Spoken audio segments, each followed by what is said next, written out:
Sejam bem-vindos ao FBC Cast, o podcast realizado pelos alunos do curso Jovens do Futuro, promovido pela Fundação Batista Central. Eu me chamo Sara. Eu me chamo Milena e hoje vamos falar um pouco sobre a psicologia infantil e como ela ajuda no desenvolvimento do seu filho. A nossa convidada para esse bate-papo é a Rayane Cavalcante, psicóloga infantil e especialista também em TEA e TDAH. Rayane, se apresenta um pouquinho para a gente. É um prazer estar aqui. Muito obrigada, verdade, pelo convite. Então, como a Milena mesmo já falou, me chamo Rayane, né? Sou psicóloga há quase 5 anos. Sou mãe, com uma bebezinha de 1 ano e 1 mês. Sou casada há mais ou menos 2 anos também. Hoje atuo, né, diretamente no nicho de psicologia infantil, mas já atuei também com idade de adultos, até com idosos eu também já trabalhei, mas foi mais estagiando. Hoje realmente fechei esse nicho de uma forma muito prazerosa no que eu faço. Conta um pouquinho sobre você escolheu, já é desde criança, é algo que você sempre soube, porque tipo eu, quando era pequena, queria ser médica veterinária. Aí cresci e me formei em fisioterapia. E hoje estou no audiovisual. Tipo, nada a ver com nada. Então, é assim, quando eu era criança, eu sempre tive um chamado muito forte para trabalhar com crianças. Desde criança, adolescente, eu tinha muita vontade de trabalhar com crianças. Isso eu já tinha uma certeza. Só que eu não sabia nem o que significava psicóloga, porque na nossa época, tipo, era uma profissão ainda um pouco conhecida, né? Então, quando eu cresci, então o que eu dizia? Eu queria ter professora. Por conta que eu queria trabalhar com criança, né? E aí cresci, fui no 3º ano, foi que eu descobri realmente de fato psicologia. E a curso também com a orientação profissional que eu fiz. E aí me identifiquei bastante com a ideia. Só que quando eu entrei no curso, não foi direcionado à psicologia infantil. Entrei no curso para explorar todos os nichos diferentes que ela atrai para a gente. Porém, no estágio, eu encontrei, né, a psicologia escolar. Comecei a estagiar na escola, onde foi a oportunidade perfeita para mim realmente me encontrar na psicologia infantil. O que foi que te motivou a seguir essa carreira? É fantástico, porque quando você trabalha com criança, você trabalha com a primeira infância de muitos, a primeira vivência de cada um. Não só pela ser a primeira vivência, mas também realmente trazer a evolução. Então, hoje, o que me motiva a permanecer é você ver uma criança realmente com evolução nos seus desafios, nas suas dificuldades, dentro das necessidades que ela apresenta, ela está evoluindo de fato. Então, isso que me motiva todos os dias. E o que foi que te levou a se especializar em TEA e TDAH? Foi os desafios que que eu ia, né, realmente descobrindo no decorrer. Né? Quando eu entrei na escola tem um mundo de diferentes diversificações. Então, assim, eu encontrava crianças com TEA, com TDAH, ou em crianças aprendendo com desenvolvimento emocional baixo por conta de uma separação dos pais, por conta de um abandono, por conta de alguma situação. Então, foi aonde surgiu realmente essa minha vontade de me especializar. Porque se eu estava trabalhando naquele nicho, eu sabia que eu poderia encontrar muitos desafios pelo caminho. E aí, que quando eu realmente me especializei em TEA, primeiramente, né, fiz o ABA, e logo em seguida fiz em TDAH, especialista em TDAH também. Né? Mas também tenho especialização em psicologia infantil, psicoterapia mesmo infantil, independente de diagnóstico. Então foi algo que surgiu assim naturalmente, né? Tu foi descobrindo. Foi natural porque foi uma necessidade, foi aparecendo necessidades. E eu fui muito por explorar, por curiosidade, por saber como agir. Porque chegava na escola, você não pode escolher os demônios que chegam. Se eu estou lá assistindo um livro, tinha como escolher, isso daqui eu atendo, isso daqui não. Eu tinha que atender um nicho de variadas crianças, de idades diferentes, situações diferentes, pré-diagnóstico, pós-diagnóstico diferente, pais também diferentes. Então, eu tive que me especializar naturalmente e por muito que o que é que se permite mesmo. Próprio, né? Profissional. Certo. E assim, nesse comecinho, qual foi a maior dificuldade que tu encontrou? Até na formação e também no começo da carreira. Então, foi passar confiança, né? Porque eu me formei muito nova. Eu me formei quando eu tinha 22 anos. E aí, passava aquela carinha de tipo, você formou agora, me sabe muito bem, tá dando Eu não dou laudo, né? Porque só quem pode dar laudo é neuro infantil, neuropediatra, enfim. Mas a gente dá o diagnóstico, né? Porque a gente faz uma avaliação completa sobre aquilo, sobre a criança. Então, quando eu ia passar, muitas vezes eu sentia essa. Muito pobrinho, então tinha essa desconfiança no povo, que é realmente criar confiança. E eu acho que autoconfiança também. Porque eu ficava muito insegura, né? Essa insegurança, tipo, será que eu tô passando sério? Será que eu tô indo pelo caminho certo? E o ponto realmente que me pegava um pouco no começo era isso, né? Era criar confiança em mim mesmo e também permitir que as pessoas criassem essa confiança no meu trabalho. E sobre precisar da psicologia? Todas as crianças precisam, a gente sabe que não é a realidade de todos, né? Custa algo e, infelizmente, não podemos. Então, quando é preciso? Tem algo que a gente identifica ou todo mundo precisaria? É o seguinte, né? Seria hipócrita da minha parte dizer que tem sinais específicos para a precisar de terapia. Porque todos nós, se tivéssemos oportunidades, desde criança, né, é importante. É muito importante a gente trazer a criação, a cultura da terapia em si. Fora do Brasil, é uma cultura muito presente. A gente tem nos Estados Unidos, na Europa, é uma cultura muito presente da infância. Você pode ver em filme que está ali, de terapeutas, psicólogos, é super comum. Independente de diagnóstico que venha a acontecer. Mas, claro que tem uns sinais mais gritantes, né? Os sinais que realmente são as necessidades primárias para realmente procurar. Agora, eu sou meio que obrigada a procurar para o meu filho para realmente trazer uma resposta. É aquele momento que você não está entendendo o seu filho, que vocês não estão conseguindo ter uma comunicação afetiva, que também pode acontecer com sinais, por exemplo, seu filho está mais isolado. A gente que é mãe, a gente conhece nosso filho como ninguém. Sim. A gente sabe quando está acontecendo alguma coisa e quando a gente não consegue lidar, quando ele não consegue falar para a gente, de certa forma. Então, eu acho que é o ponto crucial. E, claro, quando a gente está sentindo algum atraso de desenvolvimento, alguma situação muito pontual que você está vendo, não, ele não está dentro do esperado. Porque cada criança, sim, tem o seu tempo, mas tem um tempo limite para tudo. Né? Tem uma idade limite para cada desenvolvimento.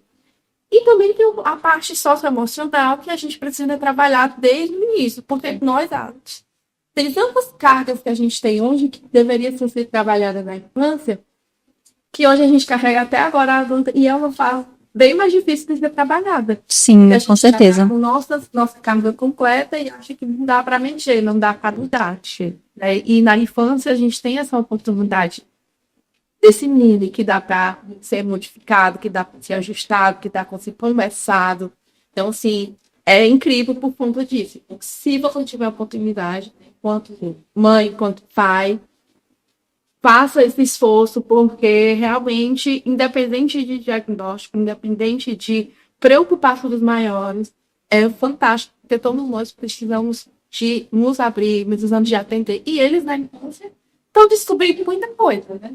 Então, é nessas descobertas que precisam da luz, da ajuda, da presença. Sim, e pra gente, né, que é adulto, já é difícil conseguir se comunicar, expressar, né? E é importante que desde eles pequenininhos eles tenham essa oportunidade, né? E a gente não porque a gente não aprendeu. A gente não conhece nada, né? Tem criações, né, da nossa geração que acontece muito isso. O choro era para engolir, não era para calar. Muitas vezes a raiva é um sentimento ruim. E não é, todos os sentimentos são válidos, eles precisam ser validados. Claro, com limitações, com explicações, com ensinamentos, mas não se. Mas para hoje, a gente, por exemplo, tá com raiva, a gente muitas vezes não sabe ter autocontrole, a gente muitas vezes não sabe lidar com aquilo, já estraga o dia todo, às vezes semana toda, por conta de uma sensação, um sentimento que aconteceu, né? Então, é isso que muitas vezes a gente ensina para essas crianças, para elas saberem lidar no futuro, não só agora, mas principalmente no futuro, saber lidar com ter um autocontrole, ter uma autoconfiança realmente eficaz. Inclusive, eu procurei a psicóloga para Laura, só quando ela demonstrou alguns sinais. Porque eu não estava conseguindo mais lidar. Eu estava tentando, vamos fazer isso, fazer aquilo, não estava conseguindo entender. Aí foi quando eu procurei. Inclusive, é você. Incrível, porque assim, esse reconhecimento da nossa profissão é algo muito atual, né? E muitas das vezes, por exemplo, acontece até mesmo na creche onde eu trabalho. Às vezes a gente chama os pais, tá? Por um momento muito específico, por um momento muito específico. E eles já vêm tão apreensivos que você fica assim, Tá tudo bem. Existe um tipo de resistência ainda. existe, porque na mente existe por conta que também tanto é mais conhecido como também como banalizado o termo, né? Banalizado em que sentido? De que hoje você fala, eu vou para psicóloga. Para a mente já tá comum. Ah, que legal, isso é muito bom, faço terapias. Para outros, tipo, tu tá com crise. Qual que é o problema? O que tá acontecendo?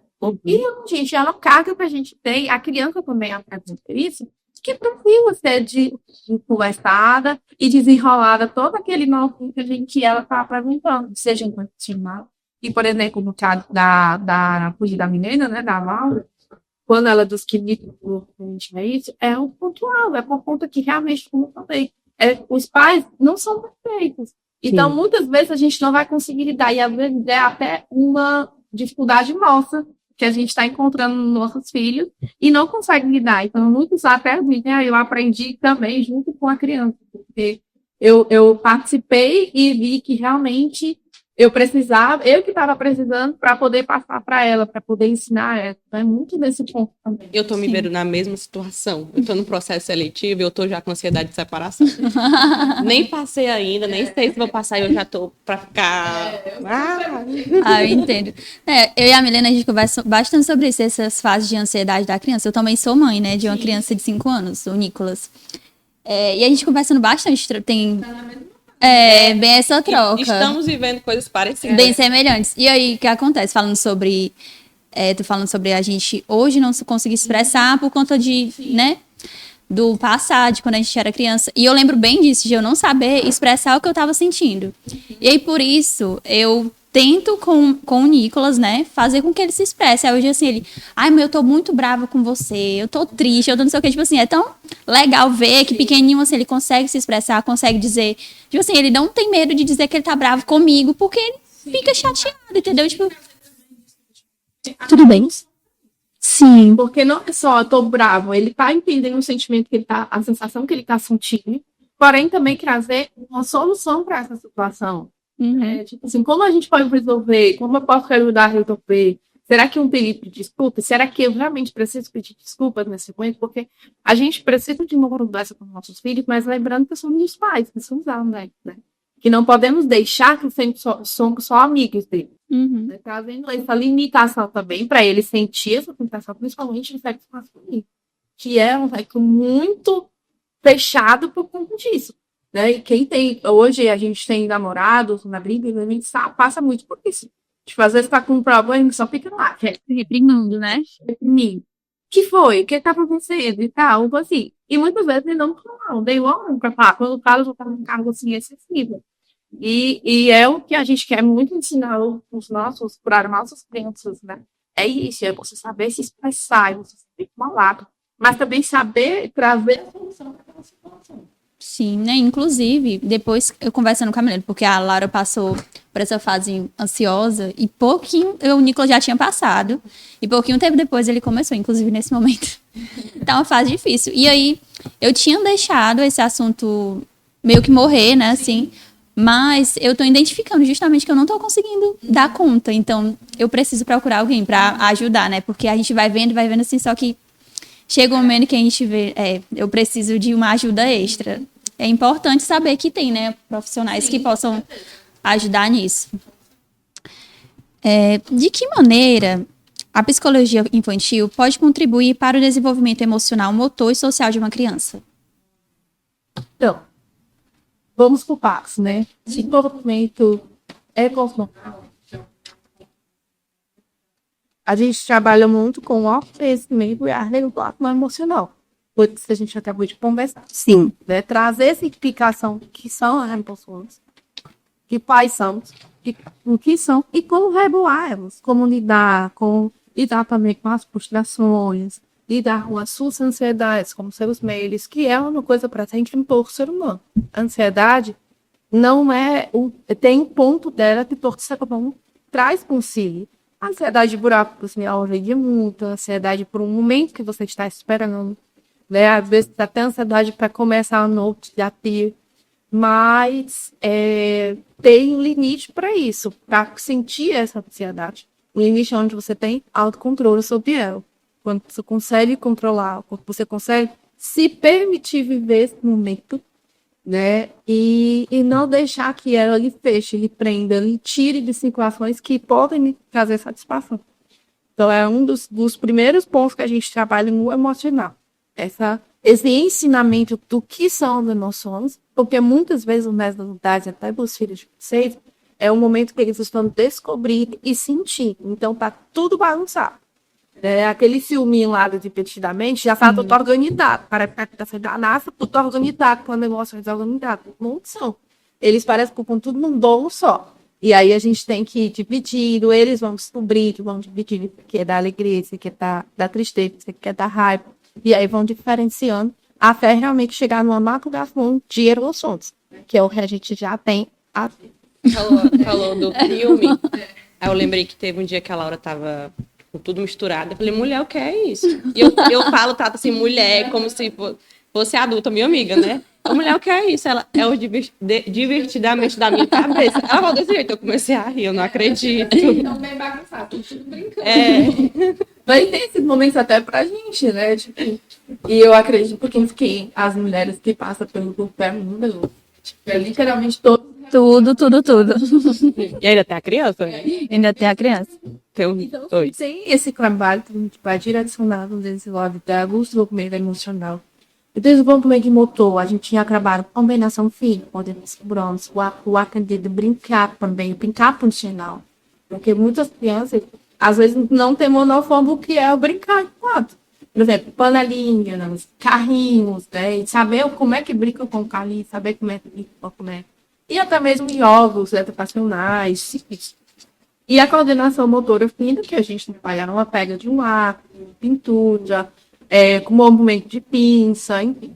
E também a grossa, né? Que às vezes a gente dança, às vezes a gente brinca, às vezes a gente brinca com coordenação de toques, né? De jogos, enfim.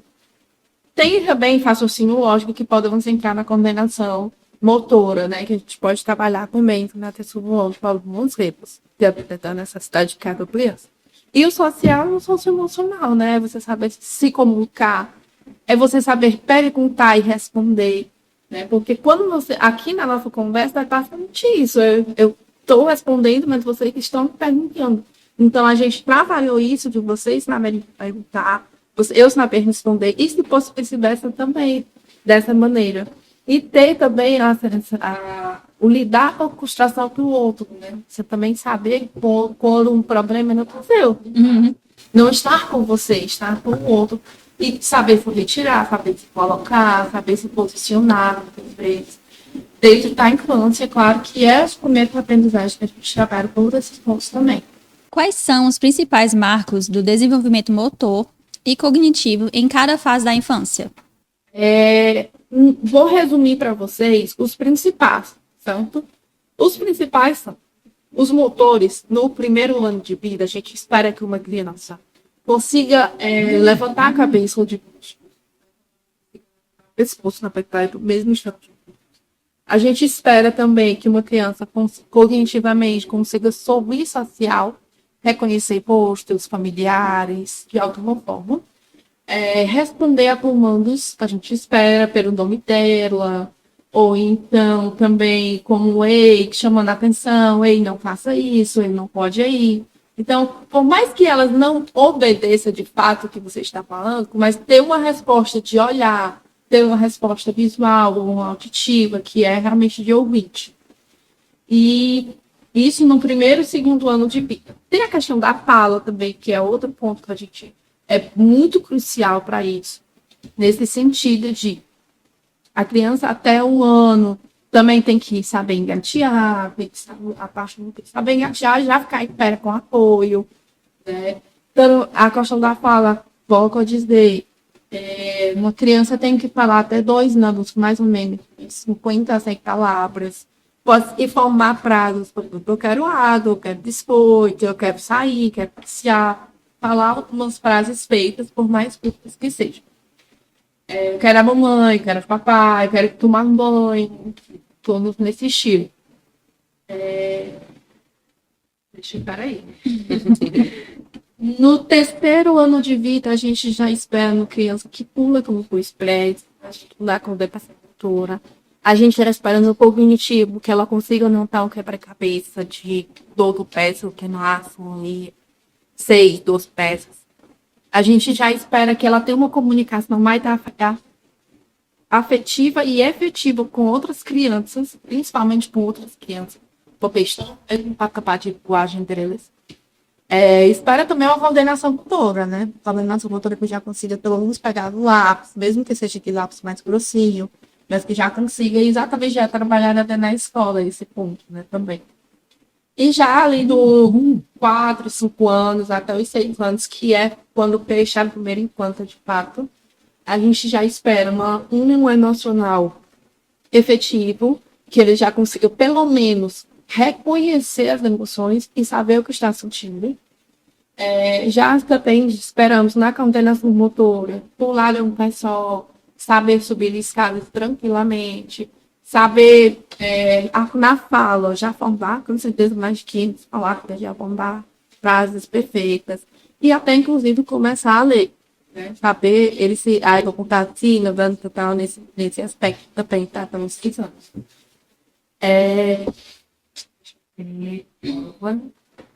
Gente, se eu for listar minha mente, eu tinha que ter uma lista aqui também. É bastante coisa mesmo. É muita coisa. E fora a lembrei.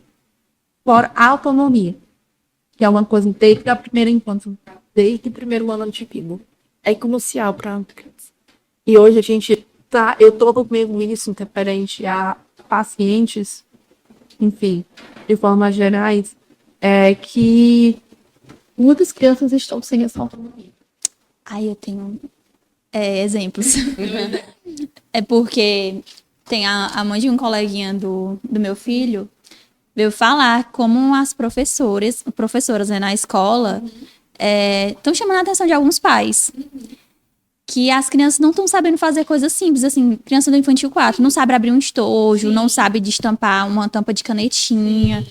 E, assim, são coisas que, por exemplo, eu vejo no meu filho que ele já fazia, né? A gente, falando todos os marcos, eu fui me lembrando de cada que ele já tá 5 anos, então, assim, ele já tá bem. Você vai se lembrando a questão de autonomia, de... Assim, uma coisa simples, né? Que a criança pode, sei lá, colocar a fraldinha no lixo. Isso. Sei lá, pegar uma água. Enfim, é interessante, mas nossa, a gente fica um pouco preocupado, né? De ver como uma criança de 4, 5 anos não sabe fazer uma coisa simples, porque não teve autonomia. O pai muitas vezes faz por ele, né? Exatamente. A gente vive acelerada. Ai, sim. Então, assim, a gente não está permitindo, às vezes não conseguimos permitir o tempo deles. Porque a gente, para abrir uma tampa com uma vasilhinha para comer o biscoito que está lá dentro. É muito fácil. Uhum. Mas para eles estão... É um desafio. A gente tem que esperar esse tempo. Pegar água, às vezes vai derramar, às vezes vai melar, tal. Derramar até hoje. Tem que permitir isso. E eu vejo muito isso na prática. Eu escuto muitas pessoas, não, muita coisa, que eu deixo ela na mão. Exatamente. Ai, assim, eu figurava a nome dela, não. Aqui, mas porque eu deixei ela aprender. Eu fui ajustando até ela aprender, ter que segurar. Isso facilitou alguma coisa para mim. Eu consegui até mesmo usar o banheiro enquanto eu estava tomando leitinho. Sim. Então, são coisas que a gente tem que permitir ela fazer. Por exemplo, hoje a Anne, se eu botar a frutinha cortada, dá até dentro da fruta, senão ela vai pegar e leva para cortar. Ela tem 1 ano e meio. Mas eu permiti que ela pegasse. Ela tem horas que ela quer bola? Não quer bola. Mas ela come muito mais do que ela bola. Então, é basicamente isso que a gente tem que permitir a criança crescer. Não só fazer por ele. Isso acontece muito, os pais sentem muito na fase dos 2 anos. que é a fase, né, terrorista. Tá, rebotiu. E assim, gente, eu falo muito pros pais. O seu filho quer utilidade. É isso que ele quer. Quer ser útil. Oportunidades, né, de participar. Fazer alguma coisa. Por quê? Porque ele acha que pode. Eles acham que já podem ser adultos e fazer. É igual, basicamente, é por isso que chamam de adolescente. Porque quando a gente é adolescente, a gente acha que pode tudo. Que consegue fazer tudo. E é isso que eles estão vivendo naquele momento. Então, de ter utilidades, de responsabilidades para essa criança. Seja rebolar no âmbito, jogar uma pautinha no lixo, como você mesmo falou. Seja, às vezes, tirar o prato que comeu da mesa para botar a tortilha. Coisas que ele já alcança para irmão dele. Às vezes, até ajeitar uma cama ali, a caminha deles não vai ficar mas eles vão estar se sentindo bem. E muitas vezes acontece quando vem o segundo filho dentro dessa família. Né? Presencio muito isso. Vem um segundo filho, meu filho passa. Gente, traz esse filho para o favela, não pode. Esse mais velho. E ele só quer participar. Porque eles querem a atenção, né? E muitas vezes eles não sabem pedir, olha, eu quero atenção, olha para mim. Eles vão fazer bobeiras para chamar essa atenção. Sim. Então, traz essa criança para participar. Pede para ele segurar a cauda quando você está fazendo coisa. Pede para ele olhar, vai ver, fazer brincadeiras enquanto você está jogando, pegando uma roupinha. Pede para ele pegar. Assim, bota essa criança para participar de alguma forma. Porque é nisso que você vai trazer, ter um tempo com seu filho, até porque muitas mães, né, estão focadas no bebê recém-nascido. Então, tem tempo com a outra criança, como o filho mais velho, mas também vai trazer responsabilidades e autonomia para essa. E vai criar conexão também, né? Conexão legal, plano. Mas esse ponto da autonomia realmente entra muito nessa perspectiva. Dentro dos marcos, os marcos são importantes, são incríveis, precisam ser observados, precisam ser acompanhados, mas se você não permitir o seu filho de explorar, de descobrir, infelizmente ele vai ficar. Vai ter um atraso. Inclusive, toda criança tem seu ritmo, né? Sim. A gente não pode estar sempre comparando. Sim, mas qual é o momento certo ali que a gente, tem alguma coisa aí que... Tem idades. Por exemplo, até mesmo na carteira de vacinação, Tem. Tem as idades, o marco lá bem direitinho. Então, por exemplo, se seu filho, você sempre conta um mês depois do para pré-vestibular. Então, por exemplo, se até 2 anos seu filho tem lá que falar 50 palavras, mandar, pular, vida espera, tá, enfim. Ele não fez até 2 anos e meio, é o momento que você procura. Então, 3 anos não fez tal coisa, é o momento que você procura também. E aí você procura começando com estimulando. Você vai procurar um estímulo específico para aquela situação, porque se for um conjunto e depois se ele não consegue cumprir, aí sim é o momento que você procurar de fato um profissional. Mas se for uma coisa em pontuação, você vai procurar estimular isso em pontuação dessa criança. Então você vai procurar não só no dia profissional, mas estimulando em casa mesmo, no dia a dia, que você possa ajudar isso, porque realmente muitas vezes falta estímulo nas crianças. Em relação ao autismo, a gente sabe que tem alguns sinais, né, desde novo, que apresenta, e até é importante a gente observar para ter um desenvolvimento, uma ajuda melhor, né? Quanto mais, é uma frasezinha que tem que quanto mais cedo o diagnóstico... E quanto mais precoce, isso. É porque assim, deixa eu tentar explicar para você. Até mais ou menos de 5, 6 anos, essa criança, ela está em maturação do cérebro. Será que? Essa maturação do cérebro é como se a gente tivesse realmente o cérebro pequenininho e ele está tendo desenvolvimento, está crescendo. E é como se o HD estivesse completamente limpo, completamente vazio. E a gente fosse adicionando coisas novas para essa criança. Então, quando a criança tem o autismo, nasce com o autismo, não gera, não cria, Não desenvolve. Não desenvolve, né? Não é uma coisa que é a tela que desenvolve. Tem os seus prejuízos, mas não é da tela que vem o autismo. Cientificamente comprovado que é a criança nasce com essa condição, certo? Então tem os sinais. Desde bebê. Alguns, o que acontece? A criança vem até 8, 9 meses fazendo tudo, todos os marcos. E aí, com 8, 9 meses, ela tem uma queda eles simplesmente não estão primário nenhum e não estavam até com. E aí é o momento que você mais precisa procurar. Antigamente, quando eu digo antigamente, que era tipo assim, 4 anos atrás. O diagnóstico eu ouvia muito. O diagnóstico de autismo é só com 5, 6 anos. Não dá diagnóstico antes.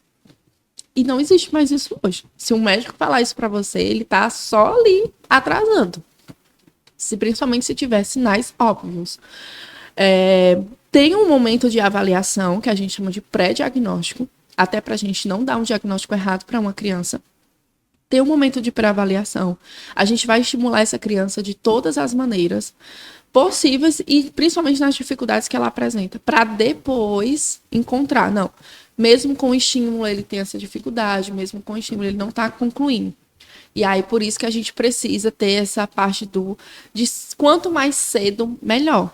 Porque tem essa fase que o cérebro está em maturação, que a gente consegue estimular melhor e fazer com que eles tenham uma aprendizagem muito mais rápida. Não significa que também uma criança de 6, 7 anos que descobriu o diagnóstico hoje não vai ter evolução.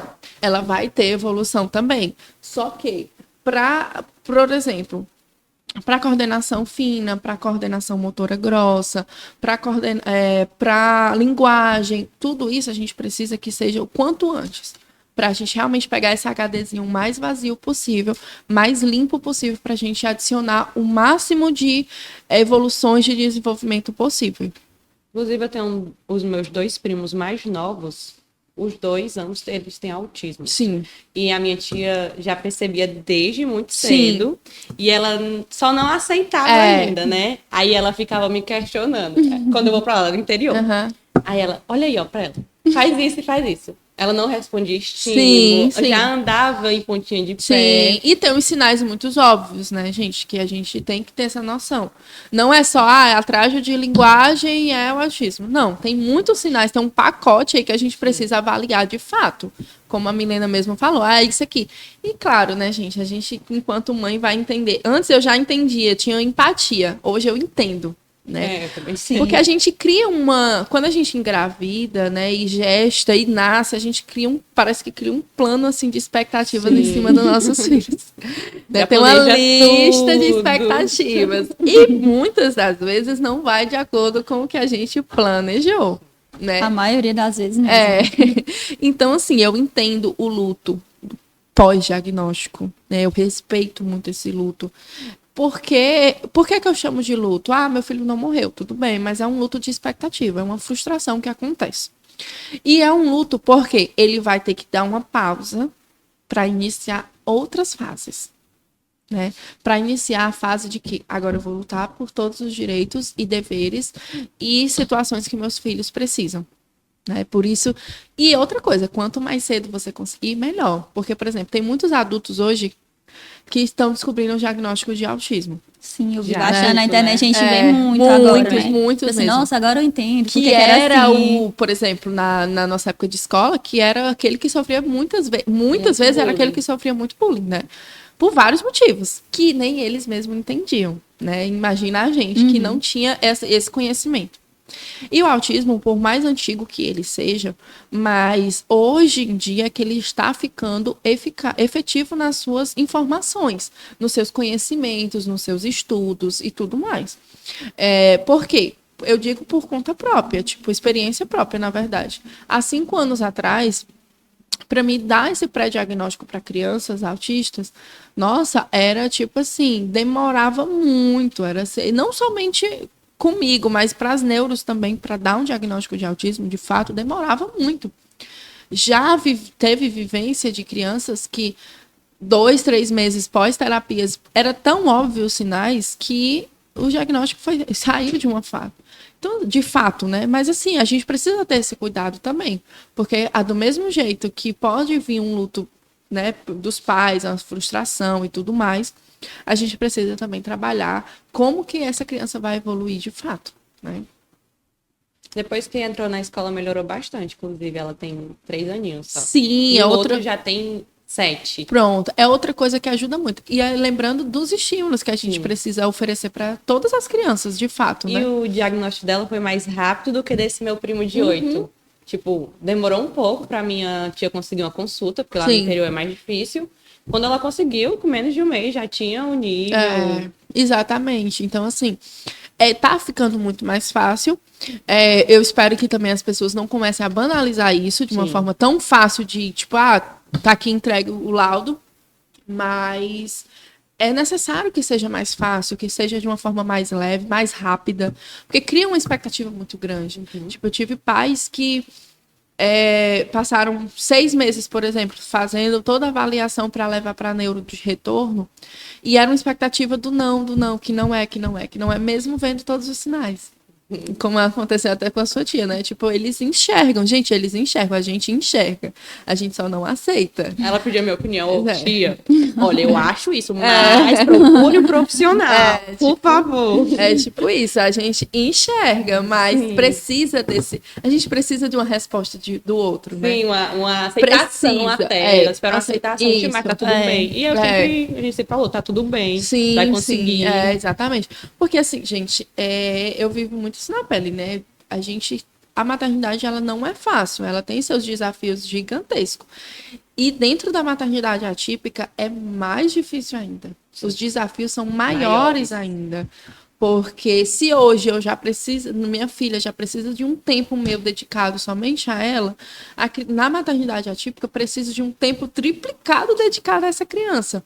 Tanto pelos estímulos, as mães muitas vezes se culpam muito quando a evolução não sai do esperado, do que a gente espera, porque a gente tem um plano de ensino em cima dessa criança, individualizado, né? E eu tenho muito cuidado com o tempo que eu coloco dentro desse plano, que a gente tem que limitar não, é colocar tipo um prazo para cada situação, um curto prazo e longo prazo, para cada evolução dessa criança, habilidades adquiridas. E eu gosto de botar 1 ano.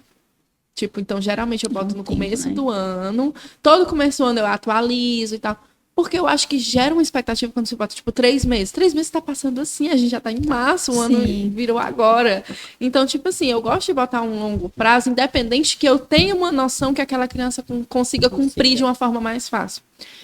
Mas a gente sempre coloca um prazo mais longo para dar um ar de vitória melhor, sabe? Assim, realmente ter esse respeito por esse momento também. É lindo ver a evolução. Sim, não, sem dúvida, é a melhor parte da minha profissão, né? Não só a evolução das crianças, né? Mas o agradecimento dos pais, assim, tipo, olha, ela tá conseguindo fazer isso, ela tá preenchendo isso, ela tá conseguindo lidar com isso. E, assim, é fantástico, porque você fica, tipo, nossa, a gente conseguiu. E não é por mim. Eu, no momento algum, me vanglorio, assim, tipo, eu consegui, não. É a criança conseguiu. E é lindo, eu já chorei muito, tipo, já me emocionei muito nesses momentos de, tipo, eu oferecer uma situação e a criança fazer e eu ficar, nossa, tipo, ela fez, uhul, tipo, parabéns e tal. Então eu trago muito isso, até mesmo pra minha própria filha, tipo, eu tô vivendo com ela hoje o que eu já fiz com muitas crianças, né? Então isso me traz uma felicidade muito grande mesmo, de verdade. Rayane, hoje a gente vê as crianças sendo expostas à tela muito cedo. Sim. Como o excesso de telas pode afetar no desenvolvimento cognitivo e motor da criança? Olha, é uma pergunta incrível, né? Porque é muito falado, muito cobrado. E muitas vezes até hipócrita, porque quem vive na realidade... antes mesmo de eu ser mãe, eu tinha muito essa fala, vamos zerar a tela, vamos ter cuidado com os pais, né, e tal. Mas eu digo, mas eu não sou contra, eu entendo e tal, mesmo sem passar pela situação da maternidade. E depois que eu passei, aí é que eu fico, tipo, vamos ter cuidado, vamos zerar, mas eu entendo. Porque, assim, de fato, é o seguinte, a tela, ela tá na nossa vivência. Não tem mais para onde a gente correr, né? Tá no celular, tá enfim, todos os dias, na televisão, tá no meio da estrada, tá em todo canto. Então, assim, o que a gente pode fazer para esse excesso de telas diminuir? Claro que, de acordo com a OMS, tem o tempo limite para cada idade. É pedido, né, que até os 2 anos seja 0 telas. Passivos, somente, por exemplo, uma videochamada com a vovó e tal, coisas assim, né? É o que a gente espera e pede de maneira muito eficaz. Por quê? Porque realmente, gente, traz atrasos no desenvolvimento. Vamos lá, cognitivo, como você me perguntou. Em que sentido? Cognitivo a gente já começa porque tem um atraso de... A serotonina fica muito alta, o hormônio. Então, o que acontece? Aumenta a ansiedade nessas crianças, certo? Hoje em dia, eu tenho muitas crianças ansiosas por culpa da tela. Fato. Não significa que uma ansiedade generalizada é culpa da tela? Não. Tem uma causa aí também que a gente precisa estudar. Porém, tem uma ansiedade maior por conta da tela. Porque ela gera essa ansiedade. Em que sentido? Você pega uma criança e bota ela para assistir uma televisão, um celular, uma coisa que ela ama fazer, um filme que ela adora fazer. Quando você terminar, você pega essa mesma criança e você dá um quebra-cabeça para ela. Ela não vai querer.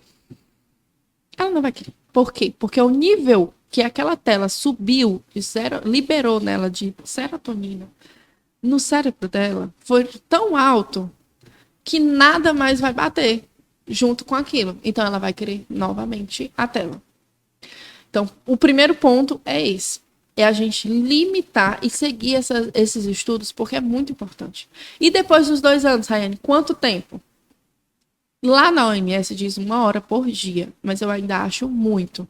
Por quê? Porque essa criança com 2, 3 anos, 4 anos, ela está na fase de explorar muitas coisas novas e aprendizagem.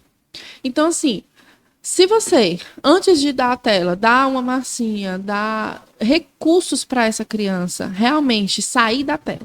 Porque não adianta só tirar a criança, zerar, não vai assistir mais e pronto. E a criança fica olhando para você, ela não vai ficar quietinha olhando para você. Ela precisa, vai entrar nesse momento da birra e também vai ter um momento de, tipo, do ócio. Eu faço o quê, então?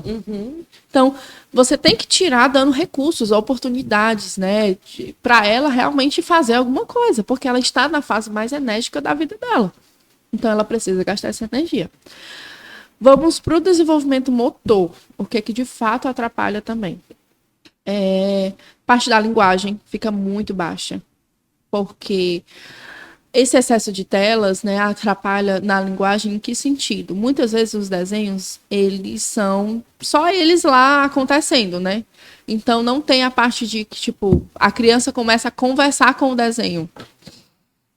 Acontece muito nesse ponto também. E tem a questão também física, por exemplo, muitas vezes a postura da criança fica errada, o fato de ficar muito tempo sentada assistindo ou no celular, ela cria um hábito de não atividades físicas, do não brincar, e isso acarreta até em estudos agora, quando eu estava estudando para atualizar para vocês, era no sentido da obesidade infantil. Está aumentando os riscos de obesidade infantil em crianças que passam muito tempo em telas. Porque elas não têm atividade física, ela não faz, porque ela fica muito tempo sentada. E muitas vezes comendo.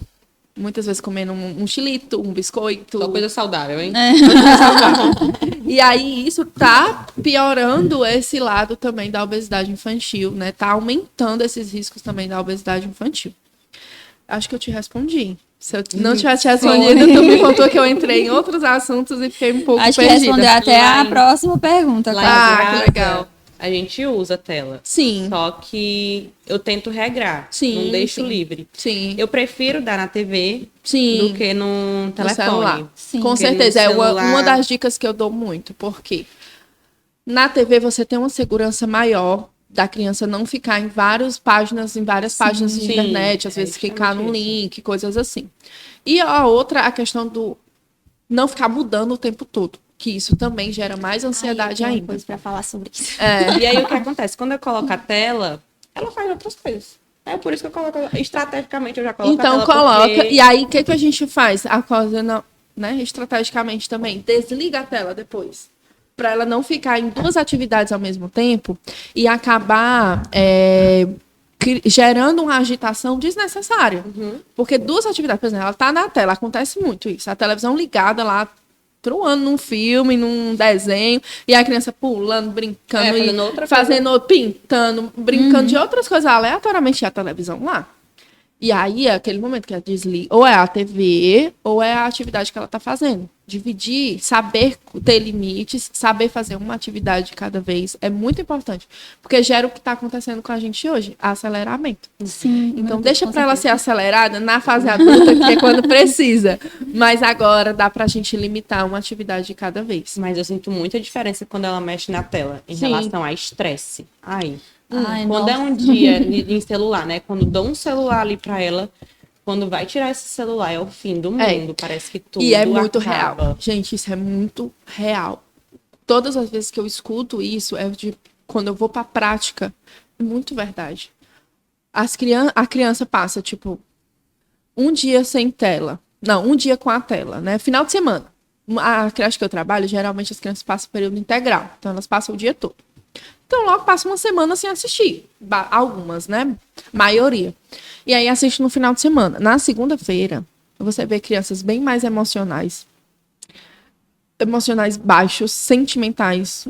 Criança que tudo chora, que tudo que você fala, ela chora. Tudo que acontece, ela chora. Tudo que ela acontece, ela quer bater. Mais agressivas, mais irritadas. Menos o limiar de frustração cai demais. Por quê? Porque ela não permite dizer um não. E isso acontece por conta do estímulo. O estímulo é muito alto da tela, até pra gente também.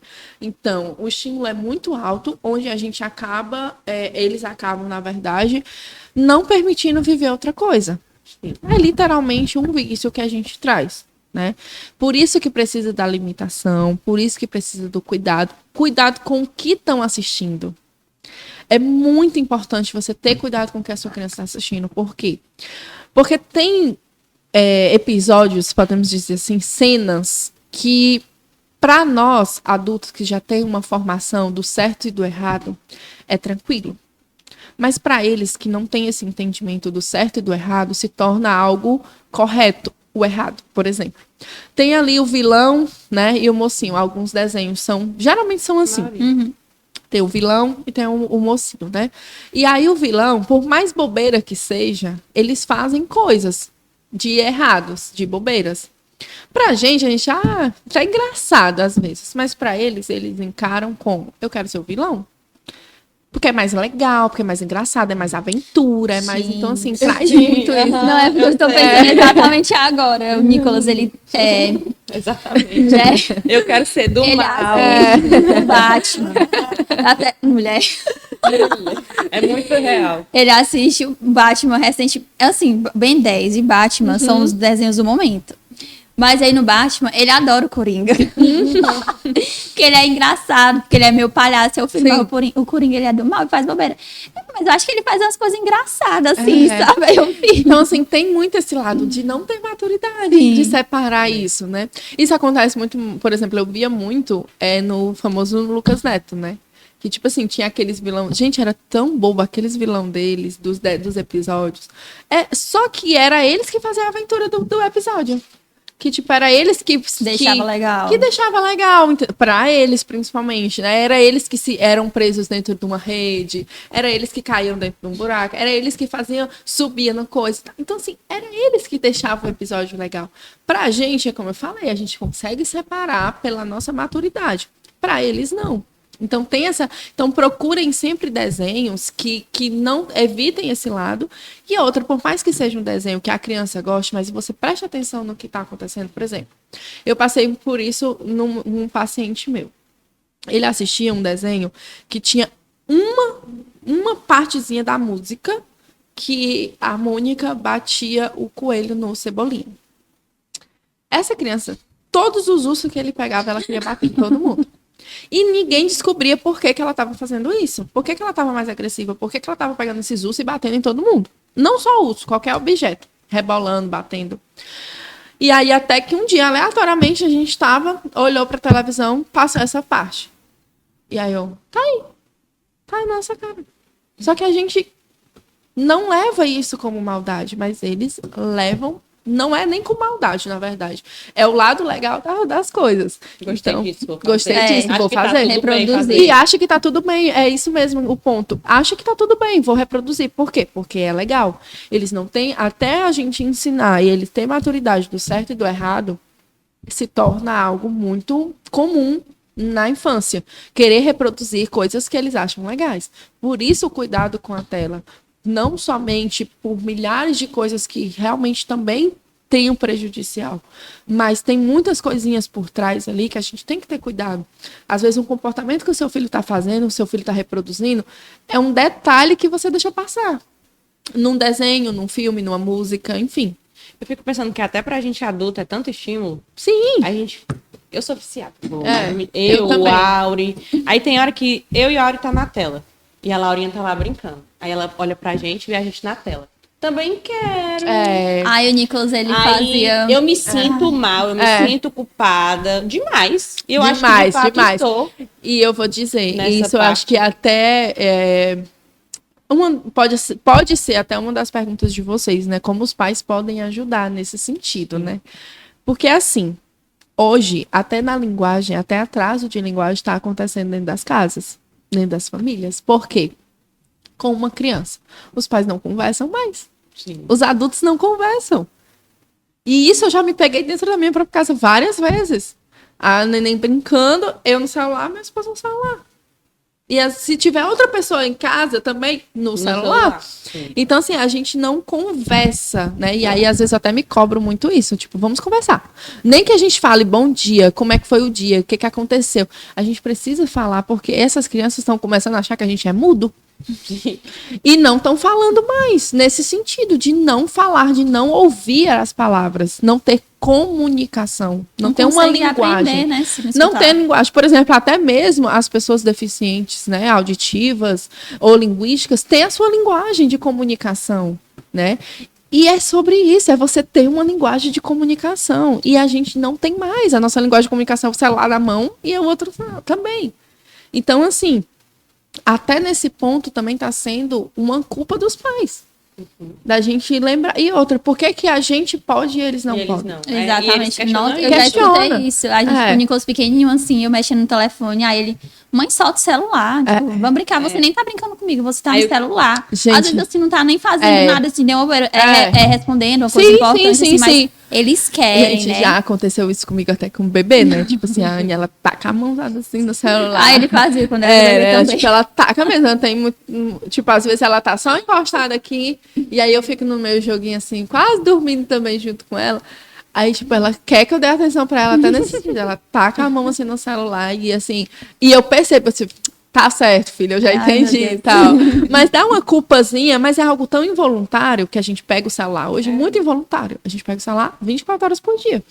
Acorda, a primeira coisa que a gente faz é, tipo, olha pro celular e já O olho vai. fechado. E às Eu- vezes, se tiver uma notificação, eu até ativei uma função no meu celular sobre isso. Eu ativei a função sono, que não aparece as notificações de manhã o pra meu ver também. se eu preciso, tipo assim, olho só a hora e volto realmente. Porque se tiver qualquer coisa, eu já começo a responder, a querer ver, a querer agir, né? Então isso é realmente muito real na nossa. Eu tento sempre fazer programação, né? Mesmo Sim. eu sendo falha em relação ao celular, Sim. eu sempre tento Sim. pegar, tipo, jogos. A gente gosta muito de jogos. Por conta que o Auri e eu, a gente não gosta muito de sentar e ficar ali, brincando ali de imaginar Sim, e tal. sim, A gente é sim. como a gente é mais agitado, a gente prefere atividades Sim, mais sim, agitadas. sim. Aí a gente opta por jogos. Sim. Ontem eu tava no meio da rua brincando com as crianças de amarelinha. Enquanto todo Olha uma Opa! falha. enquanto todo mundo tava no A celular. gente- Agitado. Quê? Tava na lateral. E eu falei várias vezes assim, de nada. Já temos o primeiro corte aí. Aí voltando, tava no meio da rua brincando de amarelinha com as crianças, enquanto todo mundo ao meu redor tava no celular. Sim. Tipo, olhei, aí parei pra ver a realidade, né? Que às vezes eu também tô naquele Sim, papel. Sim. exatamente. Acontece muito. Acontece muito, muito mesmo. Eu acho que os tenho... outros pensam que eu sou, sei lá, uma moleque e tal. Mas não, só não tô vivendo naquele momento digital. Sim, Tô exatamente. brincando ali, curtindo com as Eu acho que crianças. tem E eu acho que coisas... foi muito a nossa infância também, Sim, né? com Então, tipo, certeza. até hoje, por exemplo, eu tenho muita saudade disso, de brincar na rua e tudo. E, inclusive, tipo, foi até uma escolha nossa quando a gente casou, nesse sentido, de, tipo, vamos morar num lugar que consiga trazer um pouquinho da nossa infância para a Anne também, que é a nossa filha. Porque é muito difícil. Começa celular, depois segurança, né? O perigo que tá, tipo, triplicado hoje em dia do que era na nossa época também. E a maioria das crianças estão em casa. Eu morava num bairro aqui em Fortaleza, né? Que, gente, eu tinha certeza que toda casa tinha uma criança, porque eu ouvia voz em todas as casas. Mas eu não via uma criança na rua. Eu não via nenhum ser humano na rua. Era, tipo, todo mundo entrava no seu portão e fechava e acabou. Senão... Então, assim, era muito estranho isso pra mim. Que cresci de outra maneira, que cresci brincando, que cresci... Nem que seja sentando na calçada pra conversar, mas a gente cresceu dessa maneira. Então, hoje em dia, realmente é cada um no seu celular. A minha mãe fala muito assim, ela não deixava eu muito ir pra rua. Eu era viciada em ir pra rua, só que a mãe não deixava. Minha mãe também deixava muito, não. Aí hoje eu Era deixo só no final de semana lá em casa. Eu deixo a Laura quase todo dia ir pra rua, Sim. porque é vontade. Sim. No mundo digital que a gente vive, a pessoa ir lá pra fora brincar, E a todos os infância é dias, rápida, né? Justamente. É rápida. Aí a mãe vai me corrigir. Não deixa todo dia, não sei o quê. Ainda mais que lá a Mauro é menino. Aí a mãe já tem outra essa restriçãozinha. Porque menino é mais, gosta mais de luta, dessas coisas. Traz outras brincadeiras, né? Então, assim, tem que ter o nosso cuidado, tem que ter os limites, tem que ter as limitações. Mas, nossa, quando fala de infância, é isso que eu quero, pelo menos, trazer para minha filha o máximo que eu puder. Porque eu tenho certeza, gente, em gerações futuras, isso não vai mais acontecer, nem que seja uma vez na semana. Porque as crianças hoje estão cada vez mais no mundinho digital. E isso traz seus malefícios. Tem muitos benefícios, mas tem muitos malefícios, principalmente na infância. Né? Sim. Como a gente poderia estimular, de alguma forma, assim, com esse excesso de telas, a gente sabendo como é que é, como a gente conseguiria estimular para tirar eles Desse mundo mais desse digital, mundo, para né? ir para brincar, para outras coisas, porque eu tenho um exemplo, tem um coleguinha do Nicolas que a gente sempre vem aqui na igreja, tem um parquinho, Sim. e a gente sempre que pode vem. E aí a mãe dele começou a trazer ele justamente para tirar ele da tela também. Sim. Só que toda vez ele pede. No final, a gente, ai mãe, eu queria ver não sei o quê. E ela acaba que muitas vezes coloca. Como que a gente conseguiria fazer, estimular, assim?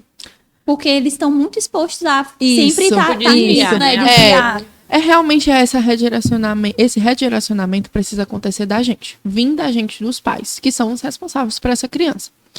Então, é levar realmente para o mundo da realidade. Mas é como eu falei no início, é proporcionando oportunidades para essa criança. Porque não vai funcionar tirar a tela e deixar essa criança no ócio. Não vai funcionar.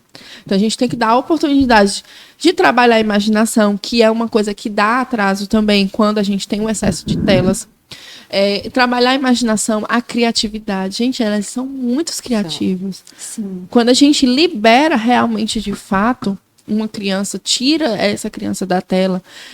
Eu já vi crianças fazendo aprendendo a fazer aquele origami, né? E faz passarinho com papel. Eu achei a coisa mais linda. Eu também não sei. Mas então, é sobre a oportunidade que a gente precisa dar. E os limites. Porque assim, dá a oportunidade, leva para um parquinho, leva para brincar. Dentro de casa, Rayane, eu faço o quê? Jogos, brincadeiras, papel, folha, caneta, lápis. E é sobre entregar e deixar a criatividade acontecer. E deixar a imaginação. Gente, e a imaginação chegava pra gente. Por que não chega nessa geração? Chega. Chegava pra gente de pegar, por exemplo, eu lembro muito da minha infância de pegar, como eu falei, eu gostava muito de ser professora. Então, para me fazer meu birô, era uma caixinha assim, uma caixinha que eu lembro até hoje, que era uma caixinha de som de carro, que ela tinha uma gavetinha, que era justamente pro som do carro ficar. E aí essa caixinha era meu birô. A lousa, por muito tempo, a minha lousa era uma cerâmica branca, que apagava e tudo, porque como eu tinha muita alergia do giz, né? Aí, então tinha que ser a famosa rinite, assim, não existe. Então precisava acontecer de outra maneira. Mas acontecia. As bonecas eram as minhas alunas. Então, assim, a minha imaginação criava. Eu acredito que a de vocês acontecia também. E é porque a gente teve recursos, algumas, tipo assim, mamadeirinhas e tal. Então, eu imagino assim, até a geração mais passada ainda, que não tinha recursos nesse sentido. Então, hoje, cheio de recursos, você vai numa loja de brinquedos, gente, você monta uma cozinha melhor do que a nossa, de brinquedo. Sim. E era o nosso sonho quando era criança, porque tudo aquilo dali era caixa que a gente fazia, de caixa, de às vezes, de resto de alguma coisa, enfim. A gente usava a imaginação. Por que que hoje, com essa facilidade tão grande, eles não podem usar também?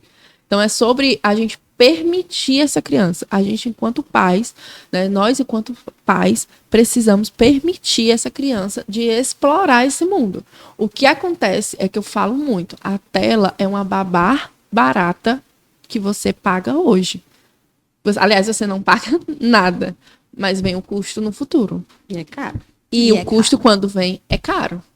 Né? Doloroso É também. caro no sentido de financeiro, é caro no sentido da culpa e é caro no sentido da expectativa que você poderia esperar do seu filho, mas você não consegue porque você limitou esse caminho dele, não redirecionou esse caminho de fato para ele evoluir, para ele crescer.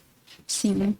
Falando sobre família, assim, quais os fatores que podem impactar no desenvolvimento emocional infantil? Olha, os principais, né? Realmente, o principal, acredito que seja o divórcio de pais, né? A separação de pais. Quando acontece, muitas vezes traz muitas situações, principalmente quando tem uma solitude de alguma parte, seja paterna ou materna. Então, acontece muito essa situação. Creio eu que após isso, tem o excesso de telas e a falta da comunicação. E, claro, que a forma que é lidado com essa emoção dentro de casa. Então, por exemplo, as brigas, muito brigas entre adultos, seja entre o casal, ou então também entre mãe e filha, enfim, algumas situações. Gritos, brigas, aceleramento dos pais, que muitas vezes a gente está numa correria do dia tão grande que a gente esquece do básico, esquece de dar valor. E a falta de tempo dos pais, o tempo de qualidade dos pais para com as crianças. Tá muito alto. Eu erro muito em relação a brigas. É como a minha luta é a ira, eu luto contra a ira, então eu não consigo segurar e às vezes acabo brigando ali naquele momento. Sim. E ela, desde bebê Eles sentem. pequenininha, Eles sentem. ela, tipo, tava na cozinha brigando ali, discutindo ali com a minha mãe, ela começava a chorar lá do berço. Sim. Então é desde muito nova. E hoje em dia ela fala, parem. Ela pede. O parem, Nicolas faz também. parem, Ai, para de brigar. Uma coisa pode ser uma coisa boba. E mas- que bom até que eles pedem. Porque, assim, acontece muito as crianças que ficam totalmente restritas a isso, né? E até quando pedem, os pais ficam mais irados ainda com a criança. E é você saber limitar, né? Você tem que ter esse cuidado, porque cresce muito, com muitas situações de inferioridade, de insegurança, né? Muito insegura, a confiança cai demais. Tanto confiança em contar, às vezes, coisas para os pais, né? Como também do que eu espero. O que eu espero da minha mãe? Eu espero acolhimento, eu espero uma briga, eu espero um desprezo, eu espero... O que eu espero de fato, né? Então, a gente precisa ensinar isso. Mas claro que vai acontecer, né? Até mesmo quando eu tô brincando com meu esposo de alguma forma, ela já não gosta também, Sim, né? Ela já não gosta, ela percebe, e a gente percebe, e eles percebem de uma maneira muito clara. Então, a gente tem que ter esse cuidado também, a gente tem que ter essa atenção. policiar, né? Tem que se policiar. Porque por mais que o sangue assim suba de vez em quando, e muitas vezes uma limitação dentro de casa, de só poder conversar quando estiver dentro do quarto e tudo mais. Então, traz até mesmo um nervosismo pra gente, né? Uma A minha ansiedade. casa é muito pequena, quando eu tiver um quarto, vai ser libertador. Bora, vem aqui. Aquele olhar, tipo, desse tamanho, que você olha, tipo, vem aqui no quarto agora, e sorri pra criança, tipo. E é sobre isso. Acho que a criança, na fase que ela tá, ela não precisa passar por essas brigas. Sim. Ela não precisa vivenciar isso. Se na fase adulta ela precisar vivenciar isso, já é uma outra maturidade, mas na infância ela não precisa passar por isso. Então é muito melhor você sorrir e acenar e fingir, falar com o adulto, com o outro adulto para resolver entre vocês dois, do que estar realmente dentro de casa, nesse debate, nessa briga. E já tem vários estudos comprovados o quanto que causa estresse, ansiedade, às vezes uma depressão na infância também dessas crianças que passam por essas situações dentro das próprias casas, por conta disso. Não tem segurança, não tem confiança, não tem um lar harmônico ali que ela possa contar, que ela possa ficar livre, ficar tranquila, porque do nada pode acontecer uma briga. Então fica muito disperso para isso, né? Você como mãe também, assim como a gente, já se sentiu, mesmo sendo psicólogo, entendendo mais das emoções, se estava fazendo alguma coisa ali de errado na criação? Sim, com certeza. É inevitável, eu acho que É inevitável. Pouco Eu até brinco muito, né? Que desde bebê, que eu brinco muito com isso, dizendo, só fazer 2 anos vai ser um problema da tua psicóloga. Porque é muito real isso, gente. É diário, né? Então, assim, é muito real. Ela faz coisas, me desafia muito. Né? Eu já percebo isso. Ela tem 1 ano e 1 mês e ela já me tira do sério algumas vezes. Então, assim, às vezes eu tenho que realmente respirar fundo. E eu me policio muito nesse sentido. Porque eu fico assim, meu Deus, eu tenho paciência com o filho das outras pessoas. Por que eu não posso ter paciência com a minha, né? Então, muitas vezes a gente quer muito isso. A gente quer ter esse sentido de, tipo... é porque é dos outros, é meu trabalho, eu vou ter paciência porque eu preciso ter a obrigação. Não, mas dentro de casa eu também preciso ter paciência com a minha. Então seria hipócrita da minha parte cobrar dos pais, ensinar uma coisa para os pais e não fazer dentro da minha própria casa. É a primeira cobrança que tem, né? E muitas cobranças do mundo também, porque às vezes eu até evito dizer que sou psicóloga quando eu tô com ela, porque as pessoas começam a olhar para ela de uma maneira diferente, esperando muita coisa dela. Eu sei, gente, calma, né? E ela, graças a Deus, entrega bastante coisa. Mas acredito muito que seja o ponto mais desafiador. E o lado emocional, como a gente já citou, né? Tem coisas que não são trabalhadas na gente, que não foram e não são trabalhadas na gente, que hoje elas nos desafiam. Por isso que eu digo que é um desafio para mim, porque tem momentos que ela me desafia a não ter ira, a não ter raiva, a respirar fundo, a não brigar, a não gritar, né? Então, assim, é um desafio todos os dias. Difícil. Mas já errei. E muito. Até mesmo nos estímulos, né? Mas já errei. Ela não tem, tu pretende colocar ela na Ela terapia? começou, pretendo, 2 anos ela vai, sim, sem dúvida. Nome de Jesus. Ela vai. Eu tô investindo. Já, 2 anos ela vai. Porque assim, mas o que tá? É respostas, gente. E a partir de 2 anos já começa a fase muito difícil, né, da adolescência. Então eu quero... Eu não lembro muito. Eu lembro. De marcas assim que me desafiou com 2 anos. Eu lembro que ele Eu tava costumo falando dizer muito, que muito, tudo muito, passa. não. Passa. A gente vai se esquecendo, né?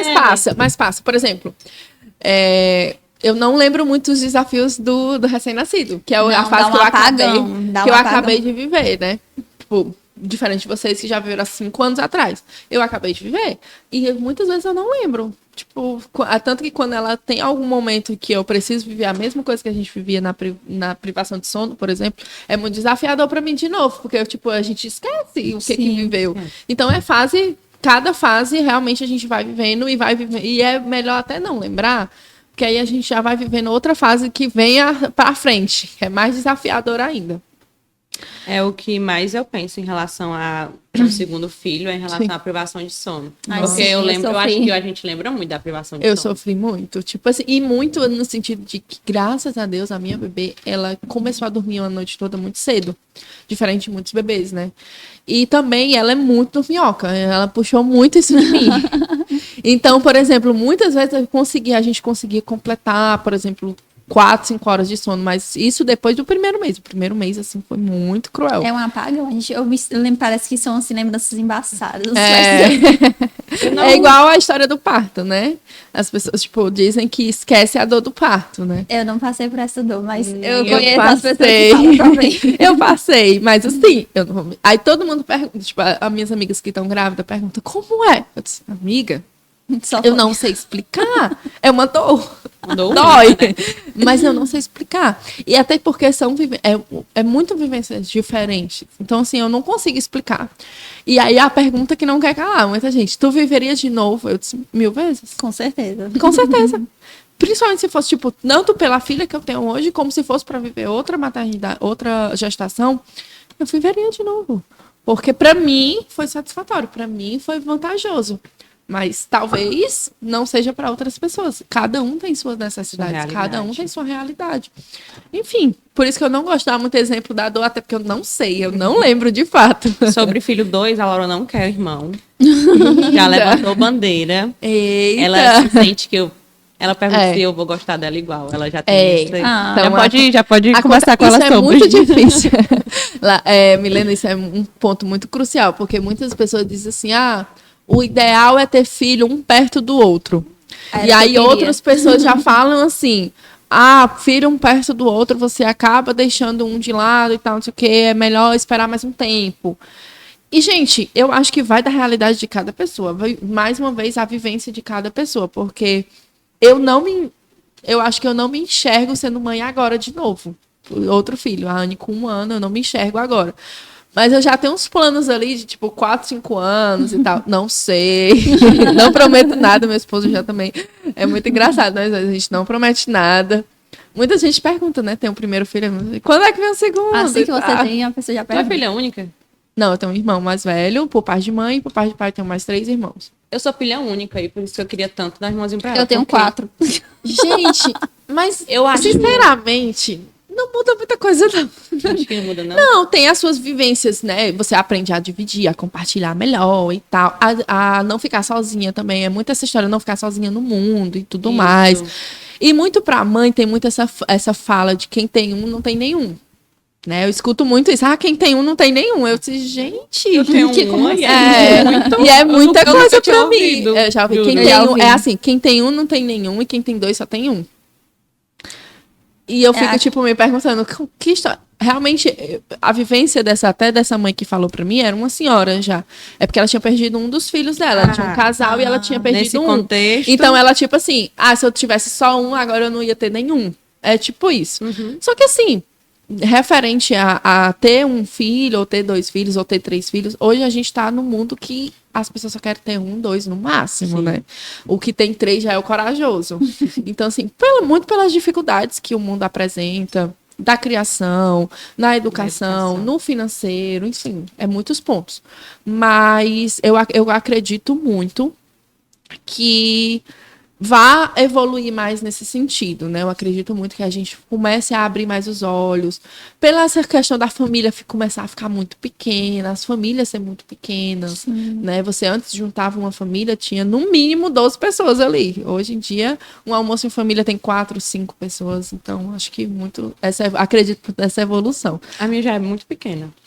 A minha, quando eu me junto assim, Pronto. só eu, minha mãe e meu pai. E ainda são separados. É. Mas, por incrível que pareça, a gente sempre se encontra. Sim. Tipo, ontem eu tava jantando com meus pais, com meu marido e minha filha. Sim. E eu acho que pra Laura isso é realização. Não Ela só pra ama Laura, muito. acho que até pra ti, né? Sim. Alimenta muito uma infância, assim, muito legal. Meu- Eu, tipo assim, minha vivência já é diferente, mas hoje, na fase adulta, que eu consegui, de certa forma, em mesmo ambiente, juntá-los, famílias diferentes, mas foi fantástico. Foi uma sensação, tipo assim, alimentando minha infância, né? Alimentando meu eu criança. Foi fantástico juntar os pais separados, né? E isso é o que eu falo muito para os pais hoje.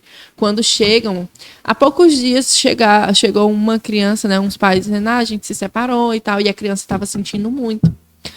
E eu disse, olha, você tem a oportunidade, e eu conversando com a mãe, né? Você tem a oportunidade do pai ser presente?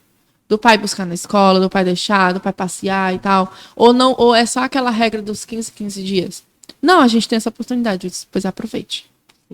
Porque vai ser bem menos doloroso. Mas é uma regra da sociedade. Eu disse, pode ser até uma regra da sociedade essa história dos 15 dias, o final de semana, sim, o final de semana não. Mas não é porque é uma regra que as pessoas estão impondo bastante, não é porque é o comum, na verdade, que significa que precisa ser igual para todo mundo, igualitário para todo mundo. Então, se você tem a oportunidade, se acontecer o divórcio, se acontecer a separação, pensem sempre nisso. Vocês são ex-maridos e mulheres, mas vocês não são ex-pais. Pronto. Quebra todo o argumento que a pessoa disser, mas eu não quero isso. Mas vocês não são ex-pais. Não existe. Então, para sempre, vocês vão ser pais e mães daquela criança. E precisa ter esse consentimento de maturidade. E aí não vem da criança, vem dos adultos. Né? Difícil pra mãe, a maternidade em si. Sim. Aí quando divorcia, meu amigo, Sim. você ainda tem outra etapa mais difícil ainda. E principalmente, então assim, se você tem a oportunidade, mães, né, que tem a oportunidade do pai ser presente, porque eu digo mães, mas acontece também, eu até tenho casos de pacientes que são criados pelos pais, né, que foi ao contrário, a mãe tem a guarda eventual, né, podemos dizer assim, tipo uma vez compartilhada, podemos dizer, é criado pelo pai e vai para a mãe de 15 dias, por exemplo, né. Então acontece também. É bem mais raro, mas acontece. Então, assim, se você tiver a oportunidade do seu filho ter os dois em aniversários, em almoços aleatórios, em dia dos pais, dia das mães, em Natal. Então, assim, aproveite. Por mais que tenha outros companheiros de fora, mas trazer essa realidade para aquela criança que eles estão ali por ela. Sim. Sempre tento, inclusive. Sim, Quando sim. eu vejo 2 aniversários de 2 famílias, eu fico de partir o Sim. coração. Meu Parte Deus. mesmo, que eu fico, tipo... Eu até me coloco no lugar, eu fico, foi um combinado que a gente fez. A gente sabe que quando a gente casa não é pra separar, né? Mas quando eu engravidei foi uma dúvida minha, por ter vivido isso na minha vida, né? De pais separados. Então foi um dos meus primeiros questionamentos com o meu esposo. Eu sentei e disse, olha, a gente vai ter que fazer uma promessa aqui, que se a gente se separar, a gente vai ser pra sempre amigos, a gente vai ser pra sempre, não importa, eu não vou ter ciúme de nada que você vai fazer, você não vai ter ciúme de nada do que eu for fazer, e vai ser tudo por ela. Tudo que a gente for fazer é por ela. Por mais que a gente não queira olhar um pra cara do outro, mas vai ser por ela. Isso às vezes acontece até no casamento, né? Tipo assim, a gente tá meio que brigado, mas a menina quer passear, vai ser por ela. Ai, eu Já aconteceu. Então, tipo assim, é uma realidade que a gente tem que fazer por ela, porque é a infância dela. Então, se a nossa não foi da forma que a gente planejou, a gente não vai poder mudar nada. Mas a infância deles a gente pode. Então, é melhor a gente estar acordado pra isso, né? Sim. Muito bom. Raiane, teve algum momento, assim, da evolução dos pacientes que tu olhou e disse assim, eu tô no caminho certo? É isso que realmente eu quero fazer? Nossa, sim. É como eu falei no início, né? Realmente é de brilhar os olhos. E é incrível, porque as mães, e a maioria das mães dos meus pacientes, eles notam muito isso. Tipo, eu já recebi muito elogio nesse sentido, de, nossa, a Rayane faz diferença na minha família, por exemplo, né? E é muito gratificante você ouvir isso, né? Tanto pelo seu trabalho, pelo seu esforço. Eu sou muito compromissada com os meus pacientes, muito mesmo. Então, assim, às vezes, eles são praticamente um casamento para mim, no sentido de tudo que eu vou fazer na minha vida, eu pergunto, mas eu não posso deixar eles. Até na gestação foi um desafio para mim, né? Eu passei 6 meses longe dos atendimentos, atendi até os 9 meses ali, pertinho de ter a neném, com muita alegria, com muita felicidade, porque eu estava fazendo. E quando eu voltei, nossa, foi, tipo, fantástico. Voltei para a maioria, acho que todos que eu parei, né? Passei esses meses longe. Então, assim, foi fantástico, porque eu via que eles estavam bem. E eu sempre gosto de ter um contato muito bom com as famílias, porque é o caminho. E é como eu escolhi. E o carinho deles. É muito singelo, é muito puro. Muito puro. Você sentia assim que fez parte, Você né? sentir que fez parte e eles devolvem de uma maneira muito pura. Tipo, é um tia Rai, é um abraço que não acontecia antes. É um toque de mão. Tem um que não, ele tem uma rigidez sensorial muito alta. Então, ele não permitia abraço, tocar de mão, nada disso. Ele era muito simpático, muito legal, mas ele não permitia que a gente tocasse nele. Hoje ele deixa ele fazer cosquinha, ele deixa eu fazer assim no cabelo dele, que é a coisa mais fofa. Ele permite. E o toca de mão. Já consegui um abraço, mas ele fala que sentiu saudade de mim, que sentiu falta. Então, isso pra mim já vale muito.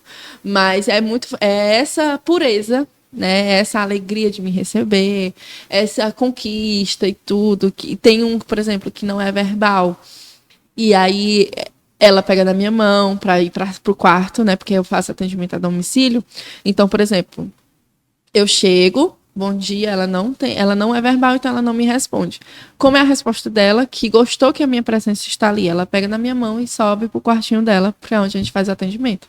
E os pais ficam assim, ó, tipo, impressionante. Porque antes eles diziam, tem que, até foi um ponto quando eu cheguei que eles falaram, tem que geralmente comprar ela, dar um bombom e tal, para ela subir, ou então mostrar um reforçador, geralmente. Eu só chego. Eu só chego. E é fantástico isso, porque eu não preciso realmente comprar a criança, eu não preciso usar reforçador. Vai ter dias que isso é ligado muito ao respeito. Eu respeito essas crianças demais. Eu respeito o tempo delas, o dia que não tá bom, porque do mesmo jeito que a gente não tem dias, pode não ter um dia bom, elas também têm esses dias, então eu respeito isso demais. E é uma das coisas que tem no meu contrato com os pais.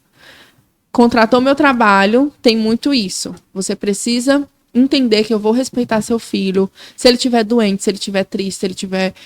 A maneira que ele tiver, eu vou respeitar a vontade dele de alguma maneira. Né? De respeitar mesmo. E isso traz uma conexão com eles, né? A Laurinha vai curiar teu Instagram. É. Como eu te sigo também no pessoal, eu boto no pessoal, que ela gosta de ver tua filha. Pois é. Não, é basicamente... E é super tranquilo isso pra mim. As pessoas, até tem alguns que me seguem no pessoal e ficam, mas por que? Eu disse, gente, é super tranquilo, eu sou a mesma pessoa. Né? Claro que a gente tem uma posição diferente, mas eu sou a mesma pessoa. A tia que eles gostam lá na sala é a mesma que brinca, que ri, que fala, então, assim, é muito tranquilo isso pra mim. Se tu pudesse dar um conselho pros pais que estão ouvindo a gente, qual tu daria? Olha, seguinte, não existe pai perfeito, os pais perfeitos, mães perfeitas, mas existe pai presente, mãe presente. Então, assim, hoje o seu tempo para o seu filho é um presente melhor do que qualquer brinquedo, do que qualquer celular, do que qualquer televisão. Então, você dá atenção para o seu filho, seja perguntando como é que foi na escola, como é que foi o dia, se ele fez amizade, se ele está bem, e realmente escutá-lo. Não adianta só perguntar e já ir mudando de assunto, ou botar uma música, ou ficar no celular. É realmente escutá-lo com qualidade. É tempo de qualidade, porque a infância passa muito rápido, o tempo passa muito rápido. E principalmente hoje em dia está passando muito rápido. Então a gente precisa, hoje o conselho que eu daria é: tire tempo para os seus filhos. Dê tempo para os seus filhos. É o melhor presente que você pode dar. É o seu tempo, é o seu colo, é o seu abraço. O máximo que vocês puderem é trazer ensinamentos de que você está ali presente na vida deles, de verdade. Né? Não somente como responsável financeiro ou responsável de criação. Você realmente está ali como acolhimento, como amigo, como segurança, como os pais, como mãe, realmente trazendo esse aspecto de ter tempo para o seu filho. Dedique esse tempo. Já encerrando, foi muito bom, né?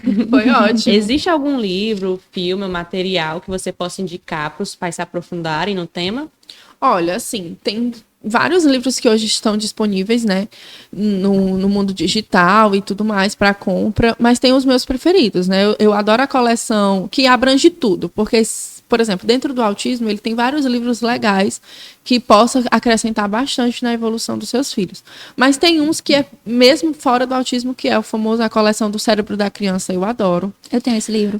Eu também adquiri. Tem os pais que querem trabalhar os seus emocionais para receber essas crianças, né? Às vezes está gestando, ou até mesmo depois da gestação, né? Enfim, é o livro que eu gostaria que os meus pais tivessem lido e que meus filhos vão agradecer por a gente ter lido. Então, assim, ele é fantástico. Ele desvenda, ele quebra muitos desafios nossos, muitos medos, muita ansiedade nossa, enquanto mãe e pai, para não levar para os nossos filhos, de uma maneira de ensinamento mesmo. Fantástico. Nossa, tem muitos. Tem os top 3. Vamos botar esses dois. E o outro é meu e-book, né? De desenvolvimento. Que ensina tanto quais são os marcos da criança, como também ensina como estimular esses marcos, né? Porque não adianta você saber, meu filho até 2 anos precisa estar cumprindo isso. Mas como eu posso estimular desde recém-nascido, desde os primeiros 7 dias ali de vida, como que eu posso estar estimulando para realmente trazer esse resultado? E é frutos que a gente colhe, é plantando e frutos que a gente colhe. Então, meu e-book é aquele precinho de mãe, né? Como dizem, tem lá no meu Instagram, na bio, o linkzinho para compra. Mas é fantástico por conta disso. Eu fiz muito direcionado a isso. Tinha muitas essas dúvidas e às vezes eu até ficava como aconteceu aqui. Eu ficava um pouco tipo, meu Deus, como é que eu vou listar cada um? Porque são muitos, né? E às vezes sai fora de ordem, enfim. Eu disse, não, eu vou montar até para mim, né? De vez em quando dar uma estudada de novo. E é muito disso. Eu disse, olha, não vai ser um e-book só de quais os marcos que meu filho tem que cumprir, mas como eu posso estimulá-lo para ele cumprir. Quais atividades eu faço, que horas que eu faço, qual o momento que eu faço, qual a idade que é para fazer, que é para ser feito, que é para ser realizado, né? Enfim, então deixo aí também disponível. Onde a gente pode encontrar o teu trabalho? Onde é que você atende? Pronto, no momento é o seguinte, eu sou muito, podemos dizer, diversificada sobre os meus atendimentos. Porque tanto eu atendo presencial, no sentido, aliás, presencial não, a domicílio. A domicílio eu fecho muito nicho referente ao ABA, quando eu vou aplicar o ABA ou supervisionar a ABA, que é dentro do autismo. Mas também tem algumas aberturas que eu faço, dependendo claro, dentro de uma conversa, né? Dentro de uma conversa com os pais. A gente também tem algumas aberturas que faz a psicoterapia também em casa, a domicílio da criança, né? E também atendo na clínica, na clínica é avaliações e psicoterapia. A clínica que eu atendo hoje é lá na Psicmed, lá aqui em Fortaleza, na Oliveira Paiva, perto da Oliveira Paiva ali, perto do antigo Extra, que hoje é um Cometa, né? Então é bem pertinho dali. Mas... E também pelo meu Instagram, né? No meu Instagram também, que é o @psi_raiane_cavalcante. Que é onde eu estou tentando o máximo que eu posso fazer vários posts, tanto sobre o autismo, sobre o TDAH, sobre a parte do emocional também de cada criança, medos, como lidar, principalmente para os pais, porque é direcionado para os pais, né? E também sobre a parte dos estímulos também. Sempre estou fazendo posts lá o máximo que eu consigo. E também nos stories eu sempre estou postando meu dia a dia, dicas de livros, dicas de jogos. Sempre quando eu acho um jogo, um livro legal, eu sempre estou postando lá. Porque eu gosto mesmo de fazer essa divulgação para os pais também saberem, né? Porque muitas vezes, como eu volto a dizer, a vida corrida às vezes não permite que a gente pare e pesquise um a um. Então é sempre legal a gente estar descobrindo dessa maneira. Pronto, queria agradecer desde já a sua presença. Eu que agradeço, o convite foi incrível, de verdade, é a minha primeira experiência em podcast, mas foi muito, muito gratificante estar aqui, muito leve, eu amei a nossa conversa. Também. E espero que tenha esclarecido muitas coisas, não só para vocês duas, mas para todos os pais que vão assistir. E, enfim, muito obrigada. Só agradecer mesmo, de verdade. Obrigada. Obrigada a todos também que estão assistindo.